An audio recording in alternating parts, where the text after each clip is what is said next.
நான் என்னுடைய ஜனநாயக கடமையை செஞ்சுக்கிட்டேன். எல்லாரும் அந்த ஜனநாயக கடமையை செய்யணும்னு கேட்டுக்கிறேன். அதுக்கு மேல ஒன்றும் சொல்லக்கூடாது, ரகசிய வாக்கெடுப்பு தானே. ஆனா நான் ரகசியம் இல்லை, அதனால எல்லாருக்கும் தெரியும். அதான் அதெல்லாம் இல்லாமல இந்த வாட்டி ஒரு பெரிய ஒரு எழுச்சி இருக்கு. இல்லையே, இல்ல இல்ல இல்ல நான் எதுவுமே பேசக்கூடாதுன்னு நினைக்கிறேன். ஆமா, நீங்க என்ன மாட்டி விட்டு போயிடுவீங்க நினைக்கிறேன். நான் ஓபன் புக் தானே, அதனால நீங்க பேட்டி கொடு. எனக்கு தெரியல என்ன ரூல்ஸ் ரெகுலேஷன் தெரியல, அதனால பாருங்க செல்போனும் கூட எடுத்துட்டு வரல, அதனால பேட்டி வேண்டாம். நன்றி. தலைவா கொஞ்சம் தள்ளி வாங்க, தலைவா கொஞ்சம் தள்ளி வாங்க. கொஞ்சம் தள்ளி வந்துடுண்ணா.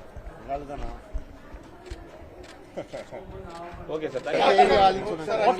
வழக்கமா வந்து சிபிராஜ் சார் நீங்களும் சேர்ந்து ஓட்டு போட வருவீங்க. ஆனா இன்னைக்கு சிபிராஜ் சார் தனியா வந்துட்டு போயிட்டாரு, நீங்க இல்லையே. நான் கொஞ்ச நேரம் பேர பசங்களை பார்த்துட்டு இருந்தேன், அதனால அவர் பேர பசங்களை என்கிட்ட விட்டு அவர் முதல்ல வந்துட்டாரு. வேற அதெல்லாம் ஒண்ணு இல்ல. சிபிராஜ் எதுங்க, எல்லாரும் ஓட்டு போடுங்கன்னு சொல்ல வர்றேன், அவ்வளவுதான்.